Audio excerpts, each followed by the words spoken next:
नमस्कार साथियों। Easy easy life YouTube channel पर आप सभी का हार्दिक स्वागत है। ये नहीं पढ़ा तो क्या पढ़ा की इस सीरीज़ में आज हम कक्षा 7 हमारा राजस्थान के चैप्टर 9 संविधान निर्माण में राजस्थान का योगदान पढ़ने वाले हैं। तो आइए शुरू करते हैं। संविधान आवश्यक नियमों व कानूनों का एक संग्रह है जिसके आधार पर देश या किसी संस्था को संचालित किया जाता है। यानी कि जो भी देश अपना संविधान बनाता है उसमें वो कुछ ऐसे नियम व कानूनों को संकलित करते हैं, उसमें ऐसे कानूनों को नियमों को बनाया जाता है जिसके आधार पर देश या किसी भी संस्था को संचालित किया जाता है। 1935 में भारतीय राष्ट्रीय कांग्रेस की तरफ से संविधान निर्माण के लिए संविधान सभा बनाने की मांग की गई थी। 1938 में जवाहरलाल नेहरू द्वारा घोषणा की गई कि संविधान का निर्माण चुनी हुई संविधान सभा द्वारा होगा, उसमें कोई बाहरी हस्तक्षेप नहीं होगा। इसका मतलब ये है कि जब ये घोषणा की गई थी जवाहरलाल नेहरू जी के द्वारा, उसमें उन्होंने ये कहा था कि संविधान का निर्माण भारतीय लोगों द्वारा ही किया जाएगा, उसमें किसी भी प्रकार से किसी भी बाहरी व्यक्ति का या बाहरी संस्था का हस्तक्षेप नहीं होगा। फिर उसके बाद है कि इस संविधान सभा के निर्माण के लिए एक कैबिनेट मिशन यहाँ पर आता है भारत में, जो 3 सदस्यीय होता है, ब्रिटिश मंत्रियों का दल। उसके बाद ही हमारे संविधान सभा की प्रोसेस जो है निर्माण की वो शुरू होती है। अब हम देखते हैं कि 1946 में संविधान सभा का गठन किया गया। संविधान सभा भारत का संविधान निर्माण करने के लिए निर्मित एक सभा। अब इसके बाद question fact to fact start हो जाते हैं। तो ये क्वेश्चन बहुत बार पूछा जाता है कि संविधान सभा की प्रथम बैठक कब हुई। तो हमें ये याद रखना है कि प्रथम बैठक 9 दिसंबर 1946 को हुई, जिसमें सच्चिदानंद सिन्हा जी को अस्थायी अध्यक्ष बनाया गया, क्योंकि उस समय पर कोई भी इलेक्शन नहीं किया गया था इसका। इसके लिए सीधा ये था कि वो वरिष्ठ नेता हैं, सबसे बुजुर्ग व्यक्ति थे उस वक्त, तो उन्हीं को एक बार के लिए अस्थायी अध्यक्ष वहाँ पर बनाया गया। फिर बाद में इसी संविधान सभा का स्थायी अध्यक्ष किसे बनाया जाता है? डॉक्टर राजेंद्र प्रसाद शर्मा को। फिर है प्रारूप समिति। प्रारूप समिति बहुत इम्पॉर्टेंट है, बहुत बार इसके बारे में क्वेश्चन पूछा जाता है। पहली चीज़, प्रारूप समिति क्या है? संविधान का मसौदा तैयार करने वाली समिति जिसके अध्यक्ष डॉक्टर भीमराव अंबेडकर थे। फिर है 13 दिसंबर 1946। 13 दिसंबर 1946 को जवाहरलाल नेहरू जी ने संविधान सभा के समक्ष उद्देश्य प्रस्ताव रखा था। ये डेट भी बहुत बार पूछी जाती है, और एक ये डेट 9 दिसंबर 1946 प्रथम बैठक वाली डेट बहुत बार पूछी गई एग्ज़ाम में। अब क्या है कि इसमें संविधान के मूल आदेशों की रूपरेखा प्रस्तुत की गई थी। ये भी काफ़ी इम्पॉर्टेंट है। संविधान निर्माण में 2 वर्ष 11 माह और 18 दिन का समय लगा था। फिर है, ये क्वेश्चन तो आपने आरपीएससी के फेवरेट क्वेश्चंस में है, जो इसने बहुत बार पूछा है। संविधान सभा ने संविधान को कब स्वीकार किया था? 26 नवंबर 1949 को। और भारत का संविधान लागू कब हुआ था? ये हुआ था 26 जनवरी 1950 को। एक और इम्पॉर्टेंट चीज़ आ जाती है कि 2015 से प्रति वर्ष 26 नवंबर को संविधान दिवस मनाया जाता है। संविधान सभा में ब्रिटिश शासन के अधीन प्रांतों के निर्वाचित प्रतिनिधि और देशी रियासतों के मनोनीत प्रतिनिधि शामिल थे। इसका मतलब ये है कि जब संविधान सभा का निर्माण किया जा रहा था तो इसमें कुल कितने सदस्य होंगे, वो सदस्य कैसे इन सभा में आएंगे, उन सब के बारे में किया गया था। एक चयन किया गया था, जो एक मैटर फिक्स किया गया था।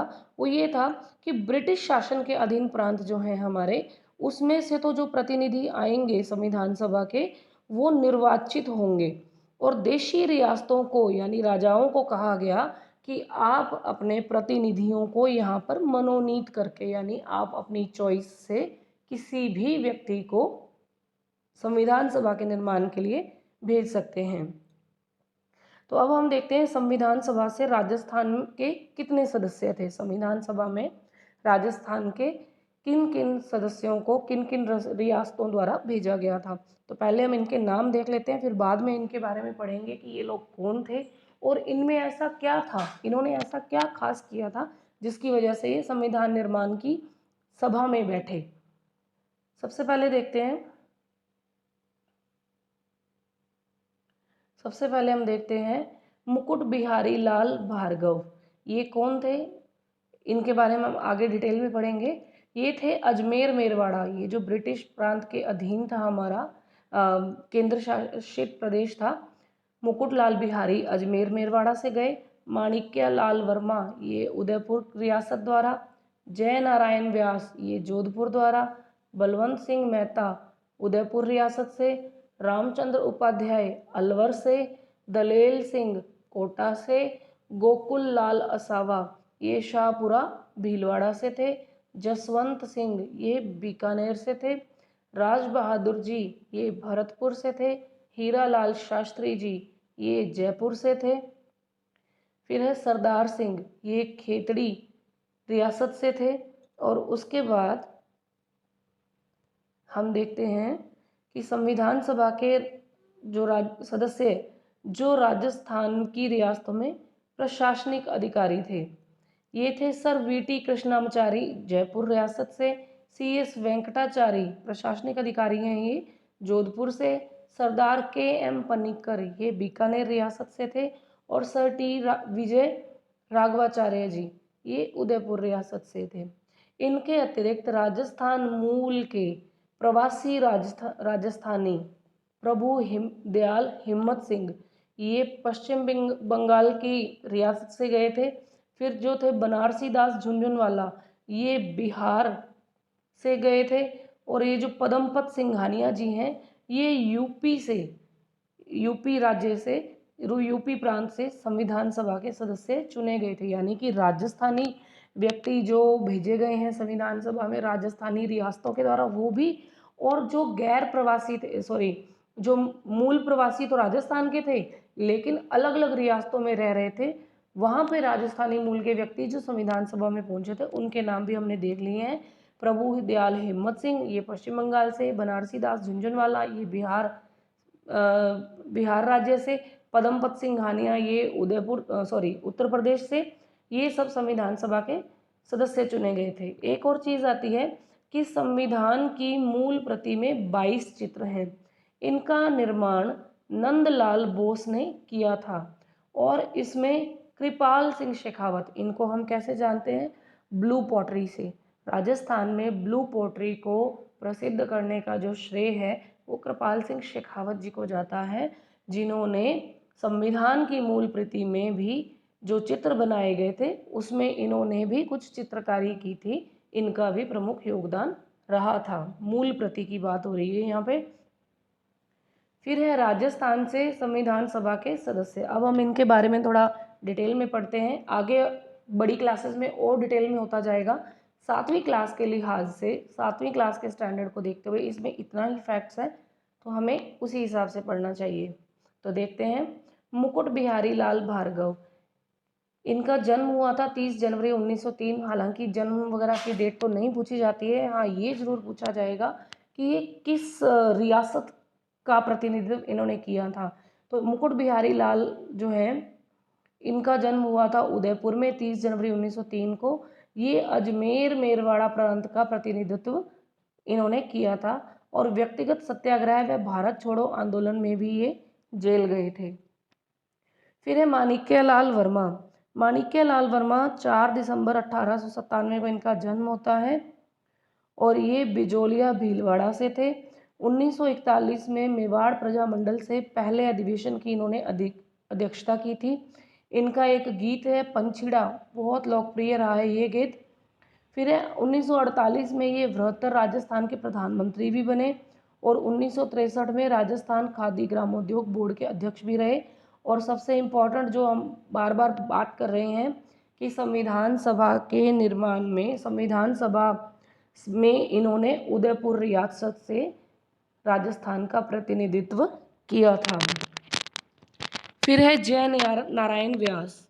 जय नारायण व्यास जी का जन्म 18 फरवरी 1899 को जोधपुर में होता है। 1927 में इन्होंने तरुण राजस्थान, ये न्यूज़पेपर है, इसके ये प्रधान संपादक भी रहे हैं। 1936 में अखंड भारत के प्रकाशक रहे हैं और 1951 से 56 तक 2 बार राजस्थान के मुख्यमंत्री भी रहे हैं। और सबसे इम्पोर्टेंट जो वही बात है कि संविधान सभा में ये जोधपुर रियासत से प्रतिनिधित्व करने वाले होते हैं। फिर है बलवंत सिंह मेहता। बलवंत सिंह मेहता के बारे में हम पढ़ते हैं। इनका जन्म 8 फरवरी 1900 को हुआ उदयपुर में। 1938 में ये प्रजामंडल के पहले अध्यक्ष बनते हैं। 1943 में उदयपुर में इन्होंने वनवासी छात्रावास की स्थापना की थी। और सबसे इम्पोर्टेंट चीज़ जो अब आ रही है वो ये है कि संविधान सभा सदस्य के रूप में मूल संविधान पर हस्ताक्षर करने वाले ये पहले राजस्थानी थे। यानी कि अगर आपसे ये क्वेश्चन पूछा जाए कि इस मूल संविधान पर राजस्थानी रियासतों में से सबसे पहले हस्ताक्षर करने वाले कौन थे, तो वो थे बलवंत सिंह मेहता। फिर है रामचंद्र उपाध्याय, ये अलवर रियासत के प्रतिनिधि थे। फिर है दलेल सिंह, जिनका जन्म 18 मार्च 1909 को कोटा में हुआ। लेफ्टिनेंट कर्नल दलेल सिंह कोटा महाराव भीम सिंह के निजी सचिव थे।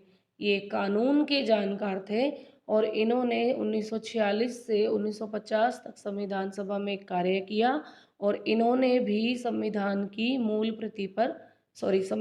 प्रति पर हस्ताक्षर किए थे।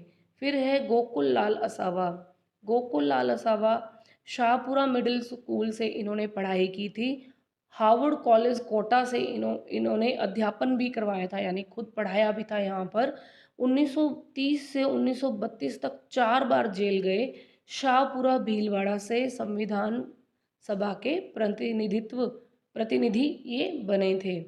फिर है जसवंत सिंह, महाराजा शार्दुल सिंह के प्रधानमंत्री रहे। ये बीकानेर रियासत की बात हो रही है। जसवंत सिंह महाराजा शार्दुल सिंह के प्रधानमंत्री रहे हैं। बाद में ये राज्यसभा के सदस्य भी मनोनीत किए गए थे। अब हम बात करते हैं राज बहादुर जी की। राज बहादुर जी भरतपुर रियासत से संविधान सभा में मनोनीत किए गए थे। इन्होंने भरतपुर में बेगार प्रथा का विरोध किया था। ये पेशे से एक वकील थे। केंद्रीय मंत्रिमंडल में भी मंत्री रहे थे और नेपाल में भारत के राजदूत के रूप में भी कार्य किया था। अब बात करते हैं हीरालाल शास्त्री जी की। हीरालाल शास्त्री जी ये हमारे राजस्थान के सीएम भी रहे हैं, प्रथम सीएम। इनके बारे में पढ़ते हैं। इनका जन्म 24 नवंबर 1899 को जोबनेर जयपुर में हुआ। वनस्थली गांव निवाई तहसील जिला टोंक में इन्होंने जीवन कुटीर नामक की संस्था स्थापित की थी। इनके बारे में हम पहले के चैप्टर में भी पढ़ चुके हैं, हीरालाल शास्त्री जी के बारे में। ये जयपुर प्रजामंडल से जुड़े रहे थे, ठीक है। और अखिल भारतीय देशी राज्य लोक परिषद के प्रधानमंत्री भी रहे और राजस्थान के प्रथम मुख्यमंत्री भी बने। अब हम बात करते हैं सरदार सिंह जी के बारे में। खेतड़ी के राजा सरदार सिंह संविधान सभा के सदस्य रहे, यानी कि खुद राजा साहब खेतड़ी के राजा सरदार सिंह जी संविधान सभा के सदस्य रहते हैं। 1950 से 52 तक अस्थायी संसद के सदस्य भी रहते हैं। फिर है 1952 से 1956 तक ये राज्यसभा के सदस्य भी रहे हैं और 1958 से 1961 तक लाओस में भारतीय राजदूत भी रहे हैं। 30 अक्टूबर 1985 को इनका निधन हो जाता है। फिर है सर वीटी कृष्णामाचारी, ये मूलतः तमिलनाडु से थे लेकिन ये जयपुर रियासत के दीवान थे। अब इम्पॉर्टेंट चीज़ इनके बारे में क्या आती है निकल के, वो ये है कि डीपी खेतान के बाद, डीपी खेतान पहले प्रारूप समिति में सदस्य थे, जिनकी पद पर रहते हुए ही कार्य करते हुए संविधान सभा में प्रारूप समिति के लिए कार्य करते हुए इनका निधन हो जाता है डीपी खेतान जी का। उनकी जगह पर इन्हें प्रारूप समिति में जगह दी गई थी और ये 1961 में राज्यसभा के लिए भी चुने गए। तो ध्यान रखना है, सर वीटी कृष्णामाचारी जो मूलतः तमिलनाडु से थे, ये जयपुर रियासत के दीवान थे। डीपी खेतान के निधन के बाद इन्हें संविधान की प्रारूप समिति में चुना जाता है, उन्हें वहाँ पर जगह दी जाती है। फिर है CS वेंकटाचारी जी, ये मूलतः कर्नाटक से ICS थे। उम्मेद सिंह जी, जोधपुर महाराज ने 1949 में इन्हें अपना प्रशासनिक अधिकारी बनाया था। ICS क्या है? इंडियन सिविल सर्विसेज क्लियर थे ये CS वेंकटाचारी जी। और उमेद सिंह ने, राजा उमेद सिंह जो जोधपुर रियासत के राजा थे, इन्होंने CS वेंकटाचारी जी को अपना प्रशासनिक अधिकारी बनाया था। बाद में राजा मान सिंह जी जो जयपुर राज प्रमुख भी थे, इनके ये प्रशासनिक अधिकारी बने। 6 जनवरी 1951 से 25 अप्रैल 1951 तक राजस्थान के मुख्यमंत्री भी रहते हैं, यानी बहुत ही कम समय के लिए इनको राजस्थान का मुख्यमंत्री भी बनाया जाता है। सरदार KM पन्नीकर, अब हम इनके बारे में पढ़ते हैं। सरदार KM पन्नीकर के बारे में, ये मूलतः केरल से थे। इन्होंने ऑक्सफोर्ड यूनिवर्सिटी से पढ़ाई की थी और लौटकर अलीगढ़ और कलकत्ता यूनिवर्सिटी में इन्होंने पढ़ाया भी था। पटियाला राज्य के ये विदेश मंत्री रहे और बीकानेर रियासत के ये प्रधानमंत्री भी बने। 28 अप्रैल 1947 को बीकानेर राज्य के प्रतिनिधि के रूप में संविधान सभा के सदस्य बने। फिर है स्वतंत्र भारत में से ये चीन, मिस्र, फ्रांस के राजदूत भी बनाए गए। उसके बाद है सर टी विजय राघवाचार्य जी, ये मूलतः तमिलनाडु के थे। ये भी ICS थे, यानी Indian civil services pass out थे, और ये मेवाड़ के प्रधानमंत्री रहे। बिजोलिया किसान आंदोलन के तहत इन्होंने राजस्व मंत्री डॉक्टर मोहन सिंह मेहता को बिजोलिया भेजकर किसानों से समझौता भी करवाया था, और संविधान सभा में इन्होंने मेवाड़ का प्रतिनिधित्व किया था। तो आज के लिए इतना ही। जुड़े रहिए easy easy life YouTube channel से। चैनल को लाइक, शेयर और सब्सक्राइब करना ना भूलें, और पास में ही बने घंटी के निशान पर भी क्लिक करें ताकि आपको आगे आने वाली वीडियोस के नोटिफिकेशन समय पर मिल सकें। तो आज के लिए इतना ही। हार्दिक धन्यवाद, आभार।